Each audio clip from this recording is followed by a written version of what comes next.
প্রিয় দেশবাসী, দেশের শিশু, কিশোর কিশোরী, তরুণ তরুণী, ছাত্রছাত্রী, বয়স্ক বৃদ্ধ, পুরুষ মহিলা সবাইকে আমার সালাম জানাচ্ছি। আসসালামু আলাইকুম।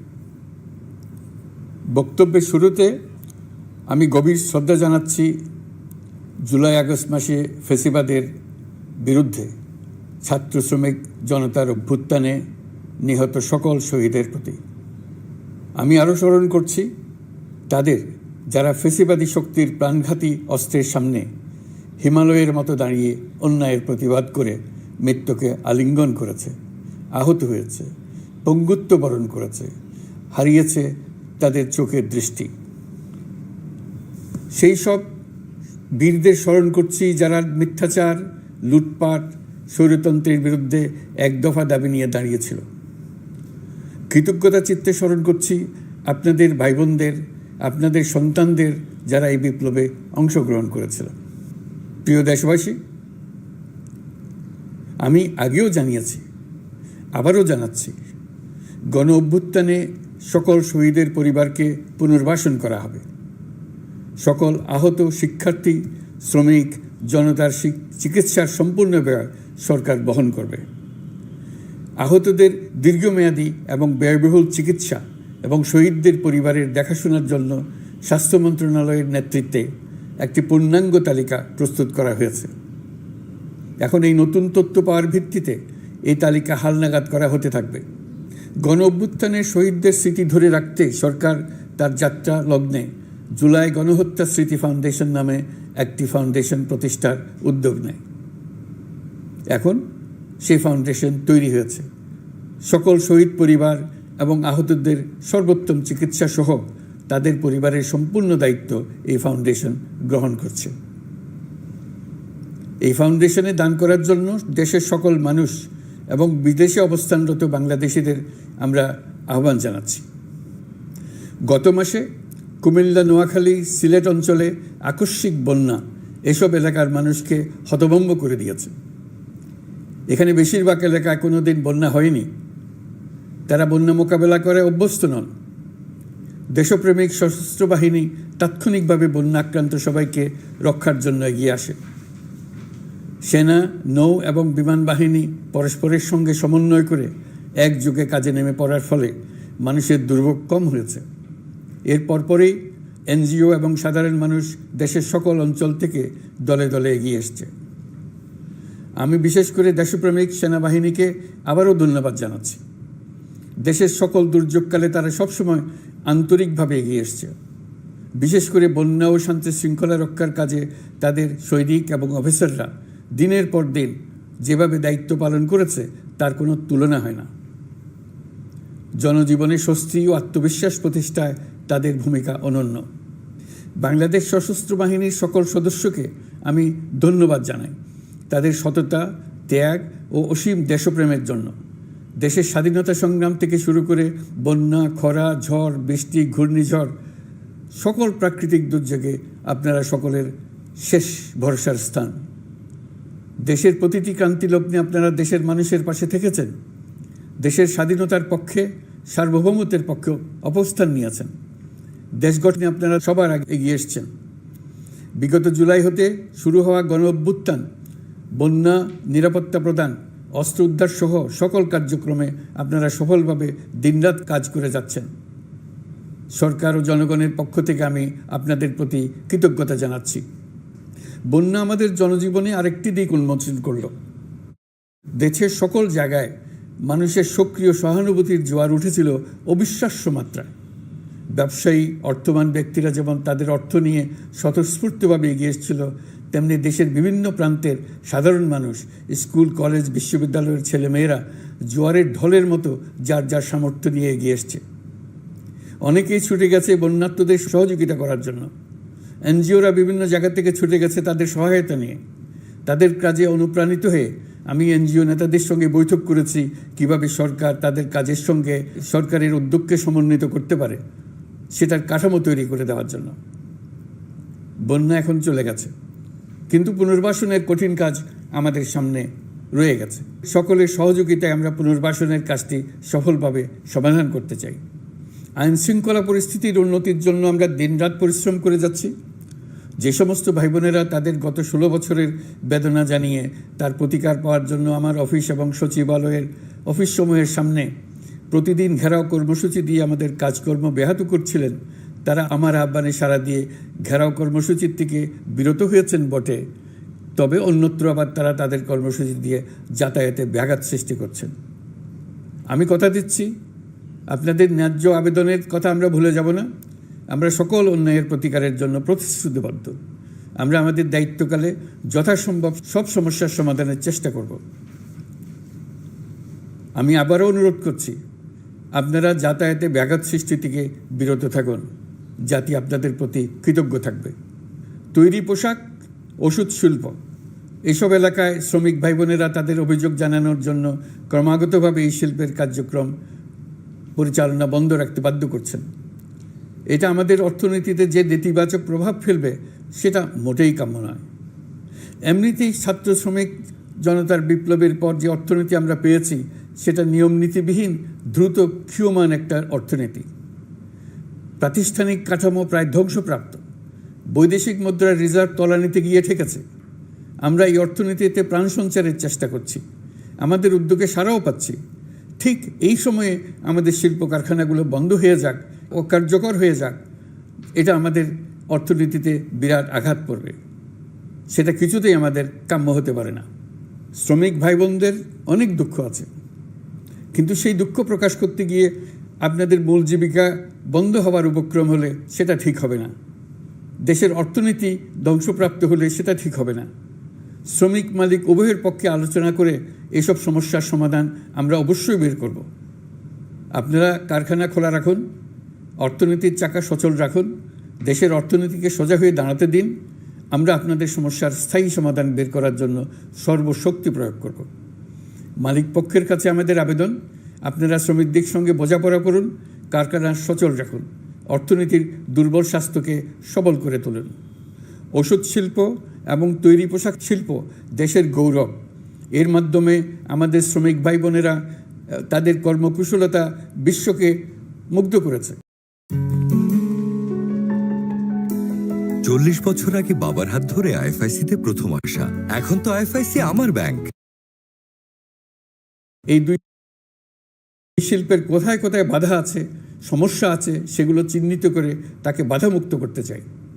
আমরা বিদেশি ক্রেতাদের একত্রিত করে তাদের সহযোগিতা চাইব, যেন বাংলাদেশের এই শিল্প দুটি বিশ্বের অন্যান্য দেশের চাইতে বেশি আস্থাযোগ্য হয়ে গড়ে উঠতে পারে।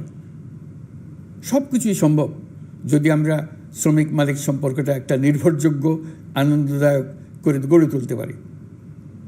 আমাদের সরকারের প্রথম মাস কাটল, দ্বিতীয় মাস থেকে আমরা নতুন বাংলাদেশ গড়ার ভিত্তি হিসেবে নতুন শ্রমিক মালিক সম্পর্কের সূচনা করতে চাই। এটা দেশের সবার কাম্য। দেশের নতুন প্রজন্ম নির্ভয়ে যেন তাদের ভবিষ্যৎ নিয়ে এগিয়ে যেতে পারে, আমরা সেই লক্ষ্যে কাজ করছি। আমাদের দায়িত্ব অনেক।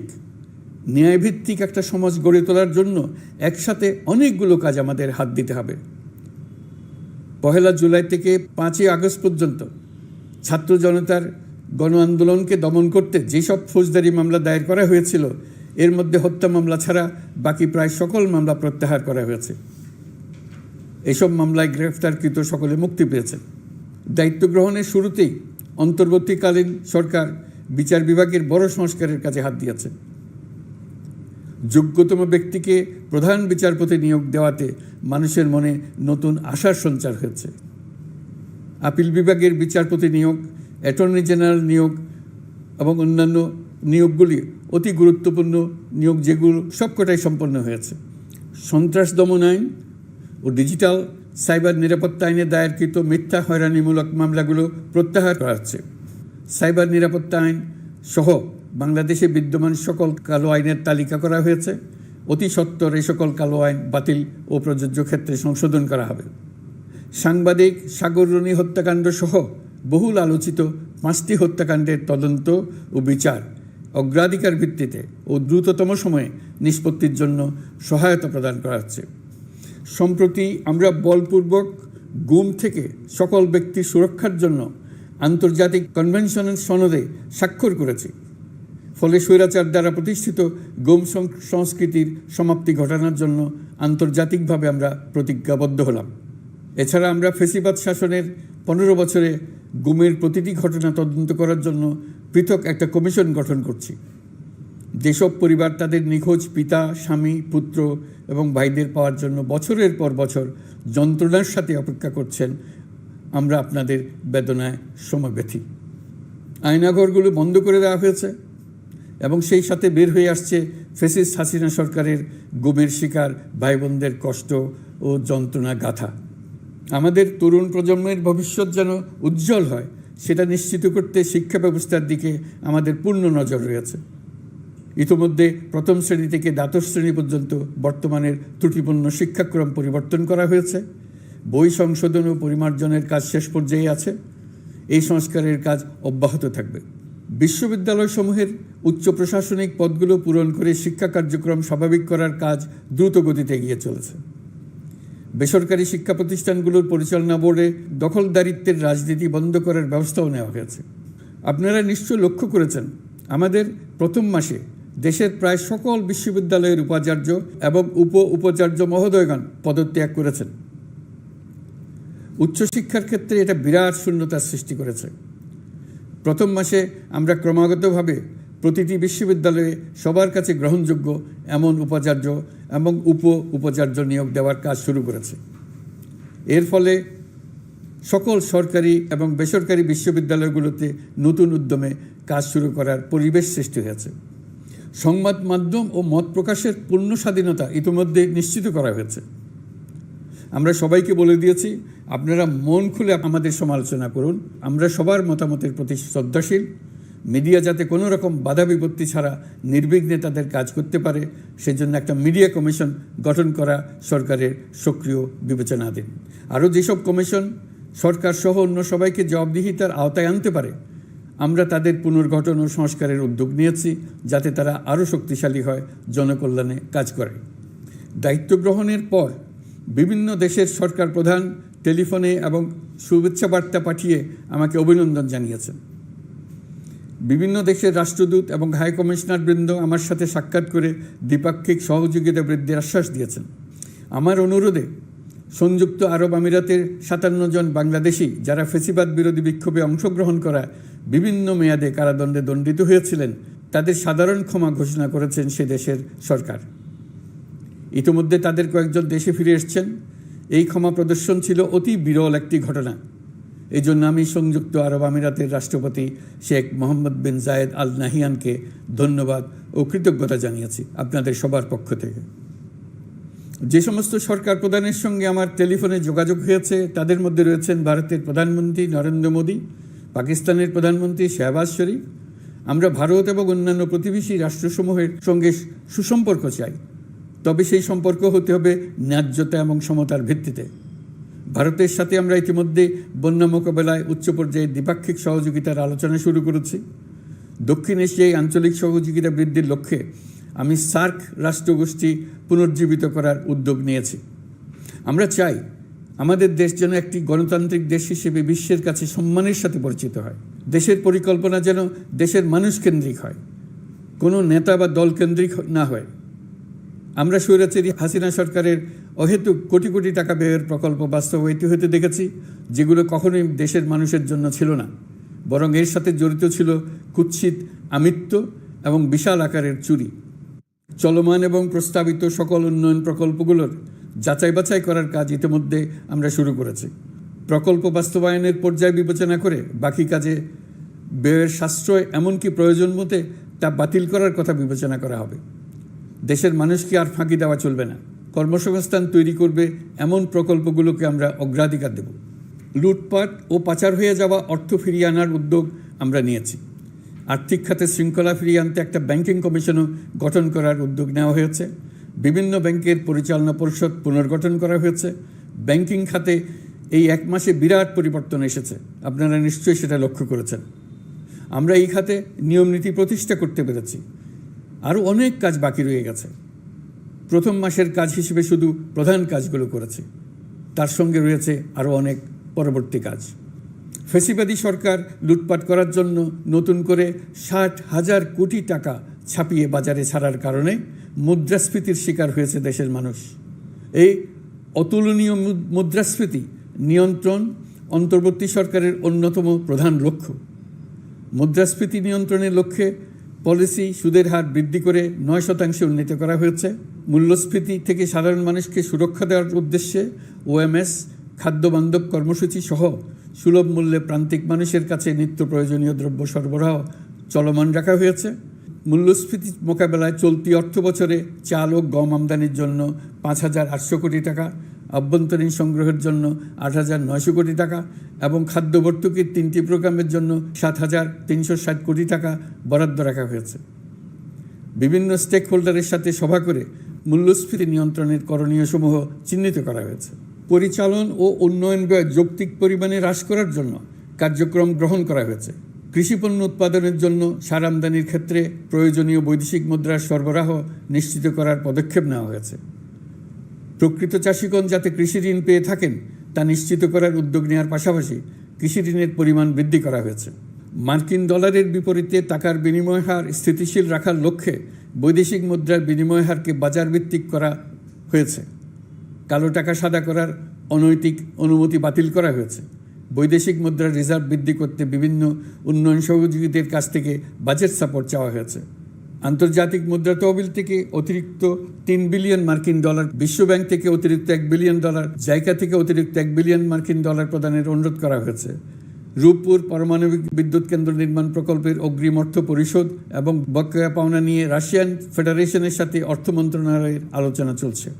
পাইপলাইনে থাকা 48 বিলিয়ন মার্কিন ডলার বৈদেশিক সহায়তা ব্যবহারের উদ্যোগ নেওয়া হয়েছে। মেগা প্রকল্পের নামে লুটপাট বন্ধের পাশাপাশি স্বাস্থ্য ও শিক্ষা খাতে বরাদ্দ বৃদ্ধির পরিকল্পনা গ্রহণ করা হয়েছে।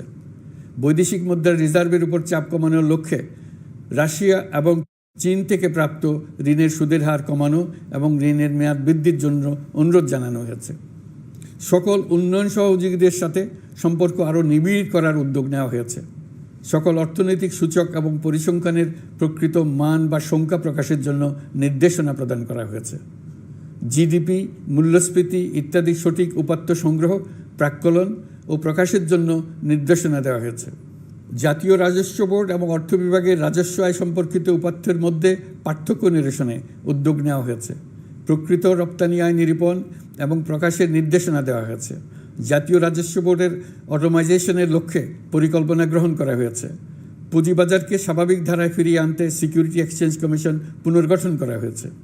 নিত্য প্রয়োজনীয় পণ্য সামগ্রীর সরবরাহ স্বাভাবিক রাখার নিমিত্তে ব্যবসায়ী, শিল্প মালিক ও ব্যবসায়ী সংগঠনের সাথে সভা করা হচ্ছে এবং তাদের মতামতের ভিত্তিতে বিভিন্ন ব্যবস্থা গ্রহণ করা হচ্ছে। বিদ্যমান মজুদ ও ঘাটতি মূল্যায়ন করে ভবিষ্যৎ চাহিদা পর্যালোচনা করে স্থানীয় উৎপাদন বৃদ্ধির পাশাপাশি আমদানি পর্যায়ে বিভিন্ন জটিলতা দূরীকরণ, বন্দর ও বড় মোকামসহ পরিবহন ব্যবস্থার বিভিন্ন সমস্যা সমাধানে সংশ্লিষ্ট সকল মন্ত্রণালয়, দপ্তর, বিভাগকে প্রয়োজনীয় নির্দেশ দেওয়া হয়েছে। এই জন্য তেল, চিনি, ডিম ও মাংস উৎপাদনকারী বৃহৎ প্রতিষ্ঠানসমূহের সাথে সভা ও মতবিনিময় করা হচ্ছে। নিত্য প্রয়োজনীয় কিছু দ্রব্যাদি যেমন পেঁয়াজ, আলু এসবের দাম আরও কমানোর জন্য বিদ্যমান শুল্ক হার হ্রাসের বিষয়ে এনবিআরকে প্রয়োজনীয় নির্দেশনা দেওয়া হয়েছে। ইতোমধ্যে এনবিআর পেঁয়াজ, আলু ও কতিপয় কীটনাশকের ক্ষেত্রে আমদানি শুল্ক হ্রাস এবং ক্ষেত্র বিশেষে রেগুলেটরি শুল্ক প্রত্যাহার করে এসআরও জারি করেছে। নিম্ন আয়ের 1 কোটি পরিবারকে টিসিবির মাধ্যমে হ্রাসকৃত মূল্যে কিছু পণ্য যেমন পরিবার প্রতি চাল মাসে 5 কেজি, সয়াবিন তেল মাসে 2 কেজি, মসুর ডাল মাসে 2 কেজি দেওয়া হচ্ছে। এটি সামনের দিনগুলোতে অব্যাহত রাখা হবে। সরকার দায়িত্ব গ্রহণের পর জনপ্রত্যাশা অনুযায়ী বিদ্যুৎ, জ্বালানি ও খনিজ সম্পদ মন্ত্রণালয় হতে বিদ্যুৎ ও জ্বালানির দ্রুত সরবরাহ বৃদ্ধি আইনের অধীনে চলমান সকল প্রকার নেগোসিয়েশন, প্রকল্প বাছাই এবং ক্রয় প্রক্রিয়াকরণ কার্যক্রম আপাতত স্থগিত করা হয়েছে। গত 1.5 দশকে এই আইন ব্যবহার করে লক্ষ কোটি টাকা লুটপাট হয়েছে। বিদ্যুৎ, জ্বালানি ও খনিজ সম্পদ মন্ত্রণালয়ের আওতাধীন কোম্পানিসমূহে অধিকতর স্বচ্ছতা ও জবাবদিহিতা আনার লক্ষ্যে কোম্পানিসমূহের পরিচালনা পর্ষদ পুনর্গঠন করা হয়েছে। প্রকৌশল, ভূতত্ত্ব এবং খনিজ হিসাব বিষয়ে অধ্যয়ন করেছে এমন ছাত্র প্রতিনিধি অন্তর্ভুক্ত করার জন্য উদ্যোগ গ্রহণ করা হয়েছে। এই খাতে অধিকতর সক্ষমতা, গতিশীলতা এবং জবাবদিহিতা নিশ্চিত করার লক্ষ্যে বিশেষজ্ঞগণের সমন্বয়ে একটি কমিটি গঠন করা হয়েছে। জ্বালানি তেলের মূল্য জনপ্রত্যাশা অনুযায়ী সহনশীল রাখতে অকটেন ও পেট্রোলের দাম 6 টাকা, ডিজেল ও কেরোসিনের দাম 1 টাকা 25 পয়সা কমানো হয়েছে। 37 দিন বন্ধ থাকার পর গত 25 আগস্ট হতে মিরপুর 10 ও কাজীপাড়া স্টেশন ছাড়া বাকি সব স্টেশনে মেট্রো রেল পুনরায় চালু করা হয়েছে। ভুয়া মুক্তিযোদ্ধাদের চিহ্নিত করার লক্ষ্যে বিশেষ করে মুক্তিযুদ্ধের সময় যাদের বয়স 12.5 বছরের কম ছিল তাদের মুক্তিযুদ্ধ তালিকা হতে বাতিলের জন্য সুপ্রিম কোর্টে লিভ টু আপিলের পদক্ষেপ গ্রহণ করা হয়েছে। মুক্তিযোদ্ধা কল্যাণ ট্রাস্টের আওতাধীন বেদখলকৃত স্থাবর সম্পত্তি উদ্ধারে প্রয়োজনীয় ব্যবস্থা গ্রহণ করা হয়েছে। গৃহায়ন ও গণপূর্ত মন্ত্রণালয় কর্তৃক গৃহীত বরিশাল, রংপুর, ময়মনসিংহ উন্নয়ন কর্তৃপক্ষ আইন এর খসড়া তৈরির কার্যক্রম নেওয়া হয়েছে। পূর্বাচল নতুন শহর প্রকল্প, ঢাকার আশেপাশে স্যাটেলাইট সিটি নির্মাণের রোডম্যাপ চূড়ান্তকরণের উদ্যোগ নেওয়া হয়েছে। বিধি বহির্ভূত প্রদত্ত প্লট ও ফ্ল্যাটের বরাদ্দ বাতিলের উদ্যোগ নেওয়া হয়েছে। প্রিয় দেশবাসী, আপনাদের আমাদের সন্তানদের জন্য একটি গণতান্ত্রিক বাংলাদেশের রূপরেখা তৈরি করতে আমরা দৃঢ় প্রতিজ্ঞ। আর যেন আমাদের কোনো স্বৈরাচারের হাতে পড়তে না হয়। আমরা যাতে বলতে পারি আমরা একটি গণতান্ত্রিক দেশে বসবাস করি, আমরা যাতে সকলেই দাবি করতে পারি যে এই দেশটি আমাদের, আমরা সেই লক্ষ্যেই কাজ করছি। কেউ আইন নিজের হাতে তুলে নেবেন না। আইন নিজের হাতে তুলে নিয়ে কেউ সমাজে বিশৃঙ্খল পরিবেশ সৃষ্টি করলে আমরা তাকে অবশ্যই শাস্তির আওতায় নিয়ে আসব। আমরা একটি সাম্প্রদায়িক সম্প্রীতির দেশ। ধর্মীয় সম্প্রীতি বিনষ্ট হয় এমন কোনো কাজ কেউ কোনোভাবেই করবেন না। অতীতে শুধুমাত্র আওয়ামী মতাদর্শী না হওয়ার কারণে 28তম থেকে 42তম BCS পর্যন্ত BPSC কর্তৃক সুপারিশকৃত অনেক প্রার্থী নিয়োগ বঞ্চিত হয়েছেন। 8ই আগস্ট পরবর্তী সময়ে এর মধ্যে এদের 259 জনকে নিয়োগ দেওয়া হয়েছে। মাঠ প্রশাসনকে জনবান্ধব এবং দুর্নীতিমুক্ত জবাবদিহিমূলকভাবে গড়ে তোলার জন্য সব ধরনের উদ্যোগ নেওয়া হয়েছে। সরকারি কর্মচারীদের বাধ্যতামূলকভাবে সম্পদ বিবরণী দাখিলের নির্দেশ দেওয়া হয়েছে এবং এটা প্রতি বছর তাদেরকে করতে হবে। ধ্বংস হয়ে পড়া একটা জনপ্রশাসনকে নিয়ে যাত্রা শুরু করেছি। মন্ত্রণালয়গুলোর উচ্চতম পদে যারা নিয়োজিত ছিলেন তারা অনেকে দায়িত্ব ছেড়ে চলে গেছেন, কিংবা পদে থাকলেও সহকর্মীদের চাপের মুখে কাজ করতে পারছিলেন না, বাধ্য হয়ে পদত্যাগ করেছেন। আর যারা 16 বছরের স্বৈরাচারী শাসনের আমলে পদত্যাগে বাধ্য হয়েছিলেন কিংবা দায়িত্ববিহীন অবস্থায় একই পদে থেকে বাধ্য হয়েছেন, তাদের সবার কথা বিবেচনা নিয়ে জনপ্রশাসনকে নতুন করে দাঁড় করানোই ছিল আমাদের প্রথম মাসে কঠিনতম সময়। আবার সকল সমস্যার সমাধান করে একটি নতুন জনপ্রশাসন কাঠামো দাঁড় করাতে পেরেছি, এটাই আমাদের প্রথম মাসের সবচাইতে বড় অর্জন। আমার বিশ্বাস এই জনপ্রশাসন জনগণের ইচ্ছা পূরণে সর্বোচ্চ অবদান রাখতে পারবে। অতি স্বল্প জনবল নিয়ে দাপ্তরিক কার্যক্রম শুরু করা হলেও প্রথম দিকে বিভিন্ন মন্ত্রণালয় ও বিভাগ থেকে পাঠানো বিবিধ প্রস্তাব দ্রুত গতিতে এবং আইনগত সমস্ত বাধ্যবাধকতা মেনে সিদ্ধান্ত নেওয়া হয়েছে। গত 1 মাসে বিভিন্ন মন্ত্রণালয় ও বিভাগ 198টি অতি গুরুত্বপূর্ণ বিষয়ে সিদ্ধান্ত নিয়েছে। জনপ্রশাসনের 135 জন অতিরিক্ত সচিব, 227 জন যুগ্ম সচিব এবং 120 জন উপসচিবকে পদোন্নতি প্রদান করা হয়েছে। 59টি জেলার জেলা প্রশাসককে প্রত্যাহার করা হয়েছে এবং নতুন 59 জন জেলা প্রশাসককে নিয়োগ দেওয়া হয়েছে। 67 জন কর্মকর্তার চুক্তিভিত্তিক নিয়োগ বাতিল করা হয়েছে। 10 জন যুগ্ম সচিব, 8 জন অতিরিক্ত সচিব, 6 জন সচিবকে ওএসডি করা হয়েছে। বাংলাদেশ পুলিশের 80 জন ডিআইজি, 30 জন পুলিশ সুপার সহ 110 জনকে পদোন্নতি প্রদান করা হয়েছে। 1 জন ডিআইজি, 1 জন অ্যাডিশনাল ডিআইজি, 4 জন পুলিশ সুপারকে চাকরিতে পুনর্বহাল করা হয়েছে। আইজিপি সহ 10 জন অতিরিক্ত আইজি, 88 জন ডিআইজি, 21 জন অ্যাডিশনাল ডিআইজি, 177 জন পুলিশ সুপার সহ মোট 297 জন কর্মকর্তাকে বদলি করা হয়েছে। ছাত্র শ্রমিক জনতার বিপ্লবের মূল লক্ষ্য ছিল গণভবন। এটা ছিল স্বৈরাচারের কেন্দ্রবিন্দু। এই সরকার বিপ্লবের প্রতি সম্মান দেখিয়ে গণভবনকে বিপ্লবের জাদুঘর হিসেবে ঘোষণা দিয়েছে। ছাত্র জনতার ক্ষোভকে স্থায়ীভাবে তুলে ধরার জন্য গণভবনের আর কোনো সংস্কার করা হবে না। ছাত্র জনতার ক্ষোভের মুখে তা যে অবস্থায় দাঁড়িয়েছিল সেই অবস্থায় তাকে রাখা হবে। যেসব মূল্যবান সামগ্রী জনতা নিয়ে গিয়েছিল সেগুলো অনেক ফেরত দিয়ে গেছেন। যারা নিয়ে গিয়েছেন তারা নিজেরাই ফেরত দিয়ে গেছেন। তাদের আমরা দেশবাসীর পক্ষ থেকে ধন্যবাদ জানাচ্ছি। আরও কিছু জিনিস পাওয়া যায়নি, যারা নিয়ে গেছেন তাদের কাছে আমাদের অনুরোধ থাকবে তারা যেন এইসব সামগ্রী ফেরত দিয়ে যান। আমরা উল্লেখ করব এইসব বিক্ষুব্ধ জনতা নিয়ে গিয়েছিল, কিন্তু বিজয়ের পর তারা আবার জাদুঘরের প্রতি সম্মান দেখিয়ে এগুলো ফেরত দিয়ে গিয়েছেন। আমরা নতুন বাংলাদেশকে একটা পরিবেশ বান্ধব এবং জীববৈচিত্র্যময় দেশ হিসেবে গড়ে তোলার উদ্যোগ নিয়েছি।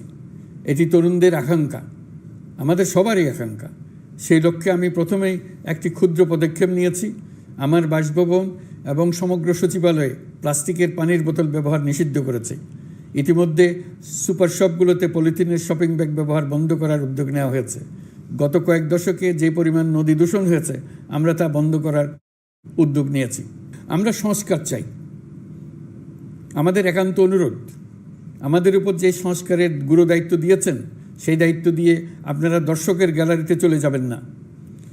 আপনারা আমাদের সঙ্গে থাকুন, আমরা একসঙ্গে সংস্কার করব। এটা আমাদের সবার দায়িত্ব। আপনারা নিজ নিজ জগতে সংস্কার আনুন। একটা জাতির সংস্কার শুধু সরকারের সংস্কার হলে হয় না। আপনি ব্যবসায়ী হলে আপনার ব্যবসায়ী সংস্কার আনুন। ব্যবসায়ী গোষ্ঠীরা তাদের নিজ নিজ সমিতির মাধ্যমে সংস্কার আনুন। সমিতিতে সংস্কার আনুন। নতুন করে সমিতি গঠনতন্ত্র সংশোধন করুন। আপনি শ্রমিক হলে আপনার ক্ষেত্রে আপনি সংস্কার করুন। আপনি রাজনৈতিক নেতাকর্মী হলে আপনার ক্ষেত্রে সংস্কার করুন। আপনি প্রতিষ্ঠান প্রধান হলে আপনার প্রতিষ্ঠানে সংস্কার আনুন। আমি এটাকে সুযোগ হিসেবে গ্রহণ করার জন্য সবাইকে আহ্বান জানাচ্ছি। এই সংস্কারের মাধ্যমে আমরা জাতি হিসেবে নতুনভাবে যাত্রা শুরু করতে চাই। আমাদের এই যাত্রা আমাদেরকে পৃথিবীর একটা সম্মানিত জাতি হিসেবে প্রতিষ্ঠিত করুক, এটাই আমাদের সবার কাম্য, এটাই আমাদের সবার লক্ষ্য। গত এক মাসে আমি বেশ কিছু রাজনৈতিক দলের সঙ্গে পৃথকভাবে বসছি, তাদের সঙ্গে মতামত বিনিময় করেছি। তারা আমাদের উৎসাহিত করেছেন, ছাত্র শ্রমিক জনতার বিপ্লবের লক্ষ্যের প্রতি সমর্থন জানিয়েছেন, সংস্কারের কাজে পূর্ণ সহযোগিতা দেওয়ার আশ্বাস দিয়েছেন। আমি দেশের বিশিষ্ট সম্পাদক বৃন্দের সঙ্গে মত বিনিময় করেছি, তারাও সংস্কারের কাজে পূর্ণ সহযোগিতা দেওয়ার আশ্বাস দিয়েছেন। তারা বিভিন্ন বিষয়ে মূল্যবান পরামর্শ দিয়েছেন। সবার পরামর্শ নিয়ে এখন আমাদের অগ্রসর হওয়ার পালা। আমি বিশিষ্ট ব্যবসায়ীদের সঙ্গে বৈঠক করেছি, তাদের কাছে আমাদের সরকারের লক্ষ্যগুলো ব্যাখ্যা করেছি, তারাও আমাদের লক্ষ্যের সঙ্গে একমত প্রকাশ করেছেন। আপনারা জানেন, ছাত্র শ্রমিক জনতার ঐতিহাসিক জুলাই গণ অভ্যুত্থানের মুখে এবং হাজারো মানুষের আত্মদানের বিনিময়ে বাংলাদেশে ফ্যাসিস্ট সরকারের পতন হয়েছে। এই গণ অভ্যুত্থানের বার্তা ও আকাঙ্ক্ষা বাস্তবায়নের জন্য একটি অভূতপূর্ব সময় ও সুযোগ আমরা এর মধ্য দিয়ে অর্জন করেছি। এর বাস্তবায়ন তথা বাংলাদেশের ফ্যাসিজম বা স্বৈরতান্ত্রিক শাসন পুনরাবৃত্তির আশঙ্কা রোধ এবং জনমালিকানা ভিত্তিক কল্যাণমুখী জনস্বার্থে নিবেদিত একটি রাষ্ট্র ব্যবস্থা প্রবর্তনের লক্ষ্যে কিছু জাতীয় ভিত্তিক সংস্কার সম্পন্ন করা জরুরি হয়ে পড়েছে। উক্ত সংস্কার ভাবনার অন্যতম কেন্দ্রবিন্দু হচ্ছে সুষ্ঠু নির্বাচন ব্যবস্থা, সুশাসন প্রতিষ্ঠা করা। আমরা যেহেতু জনগণের ভোটাধিকার ও জনগণের মালিকানায় বিশ্বাস করি, সেহেতু নির্বাচন ব্যবস্থার উন্নয়নে আমাদের সংস্কার ভাবনায় গুরুত্ব পেয়েছে অধিক। আমরা মনে করি নির্বাচনের নামে সংখ্যাগরিষ্ঠতার একাধিপত্য ও দুঃশাসন মানুষের উপর চাপিয়ে দেওয়া বা এর মাধ্যমে এক ব্যক্তি বা এক পরিবার বা কোনো গোষ্ঠীর কাছে সকল ক্ষমতা কুক্ষিগত করে রাখার কোনো ক্রমেই গ্রহণযোগ্য নয়। এসব আশঙ্কা রোধ করার জন্য নির্বাচনের সাথে সম্পর্কিত নির্বাচন কমিশন সহ অন্যান্য প্রতিষ্ঠানগুলোর সংস্কারের কথা আমরা ভাবছি। নির্বাচন ব্যবস্থার সাথে সম্পর্কিত প্রতিষ্ঠান হিসেবে পুলিশ প্রশাসন, জনপ্রশাসন, বিচার প্রশাসন, দুর্নীতি দমন কমিশন এই 4টি প্রতিষ্ঠানের সংস্কার করা সুষ্ঠু ও অবাধ নির্বাচনের জন্য অপরিহার্য। এসব প্রতিষ্ঠানের সংস্কার জনমালিকানা ভিত্তিক, জবাবদিহিমূলক এবং কল্যাণমূলক রাষ্ট্র ব্যবস্থা প্রতিষ্ঠায় অবদান রাখবে বলে আমি বিশ্বাস করি। এর পাশাপাশি সমাজের সকল স্তরের মানুষের প্রতিনিধিত্ব ও স্বার্থ নিশ্চিত করার জন্য এবং জুলাই গণ অভ্যুত্থানের বার্তাকে প্রতিফলিত করার জন্য সাংবিধানিক সংস্কারের প্রয়োজন আমরা অনুভব করছি। এসব বিষয়ে সংস্কার করার প্রাথমিক পদক্ষেপ হিসেবে আমরা প্রাথমিকভাবে 6টি কমিশন গঠন করার সিদ্ধান্ত নিয়েছি। এসব কমিশনের কাজ পরিচালনার জন্য বিষয়ভিত্তিক অভিজ্ঞতা বিবেচনা করে 6 জন বিশিষ্ট নাগরিকের নেতৃত্বে এই কমিশনগুলো পরিচালনা করার দায়িত্ব দিয়েছি। এরপর আরও বিভিন্ন বিষয়ে কমিশন গঠন করার প্রক্রিয়া আমরা অব্যাহত রাখব। নির্বাচন ব্যবস্থা সংস্কার কমিশনের প্রধান হিসেবে দায়িত্ব পালন করবেন ডক্টর বদিউল আলম মজুমদার। পুলিশ প্রশাসন সংস্কার কমিশনের প্রধান হিসেবে কাজ করবেন জনাব সরফরাজ চৌধুরী। বিচার বিভাগ সংস্কার কমিশনের প্রধান হিসেবে দায়িত্ব পালন করবেন বিচারপতি শাহ আবু নাঈম মমিনুর রহমান। দুর্নীতি দমন সংস্কার কমিশনের প্রধান হিসেবে দায়িত্ব পালন করবেন ডক্টর ইফতেখারুজ্জামান। জনপ্রশাসন সংস্কার কমিশনের প্রধান হিসেবে দায়িত্ব পালন করবেন জনাব আব্দুল মুহিত চৌধুরী। সংবিধান সংস্কার কমিশনের প্রধান হিসেবে দায়িত্ব পালন করবেন ডক্টর শাহদিন মালিক। এসব কমিশনের অন্য সদস্যদের নাম কমিশন প্রধানদের সাথে আলোচনা করে ঠিক করা হবে। কমিশনগুলোর আলোচনা ও পরামর্শ সভায় উপদেষ্টা পরিষদের সদস্য, ছাত্র, শ্রমিক জনতা আন্দোলনের প্রতিনিধি, নাগরিক সমাজ ও রাজনৈতিক দলের প্রতিনিধিরা উপস্থিত থাকবেন। পূর্ণাঙ্গভাবে গঠিত হওয়ার পর কমিশন আনুষ্ঠানিকভাবে তাদের কাজ আগামী 1 অক্টোবর থেকে শুরু করতে পারবে বলে আমি আশা করছি এবং এটি পরবর্তী 3 মাসের মধ্যে সম্পন্ন হবে বলে আমরা ধারণা করছি।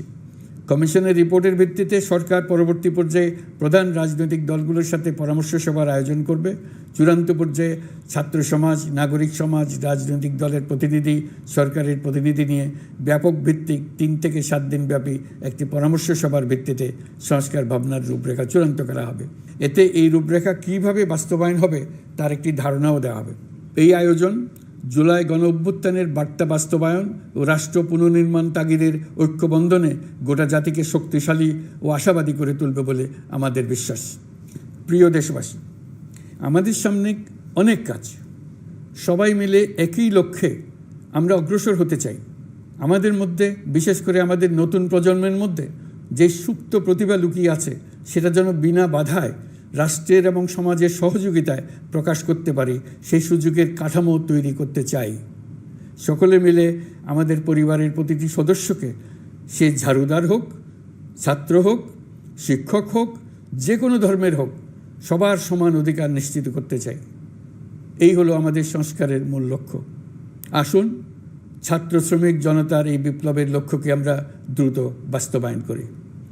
আমাদের প্রথম মাসে আমরা যেই গতিতে, যে উদ্যম নিয়ে কাজ এগিয়ে নিয়ে যাওয়ার কথা চিন্তা করেছিলাম সেটা হয়তো করতে পারিনি বাস্তব অবস্থার পরিপ্রেক্ষিতে। দেশের আইনশৃঙ্খলা পরিস্থিতি স্বাভাবিক রাখা গেলে আশা করি আমরা আমাদের গতি অনেক বাড়াতে পারব। এই জন্য দেশের সকল মানুষের কাছে, শিক্ষক, ছাত্রছাত্রী, কৃষক, শ্রমিক, পেশাজীবী, বড় ব্যবসায়ী, ক্ষুদ্র ব্যবসায়ী, দিনমজুর, গৃহিণী, সকলের সহযোগিতা চেয়েছি। আমাদের কাজ বড় কঠিন, কিন্তু জাতি হিসেবে এবার ব্যর্থ হওয়ার কোনো অবকাশ আমাদের নেই। আমাদেরকে সফল হতেই হবে। এই সাফল্য আপনাদের কারণেই আসবে, আপনার সহযোগিতার কারণেই আসবে। আমাদের কাজ হবে আপনার আমার স্বপ্নকে বাস্তবে রূপায়িত করা। এখন আমরা আমাদের 2য় মাস শুরু করছি। আমাদের 2য় মাসে যেন আপনাদের মনে দৃঢ় আস্থা সৃষ্টি করতে পারি, সেই চেষ্টা করে যাব। ধৈর্য ধরুন, এই কথাটি আমি মোটেই আপনাদের বলবো না। আমরা সবাই অধৈর্য হয়ে পড়েছি। এত সব কাজ কখন যে শেষ হবে এটা চিন্তা করে আমরা অধৈর্য হব, কেন হব না? কিন্তু সঠিকভাবে কাজ করব, কাজে কোনো অধৈর্যের চিহ্ন রাখব না। প্রিয় দেশবাসী, দেশের শিশু, কিশোর কিশোরী, তরুণ তরুণী, ছাত্রছাত্রী, বয়স্ক, বৃদ্ধ, পুরুষ, মহিলা, সবাইকে আবারও আমার সালাম জানাচ্ছি। আসসালামু আলাইকুম। আপনাদের সবাইকে ধন্যবাদ জানাচ্ছি। মহান আল্লাহ আমাদের সকলের সহায় হন।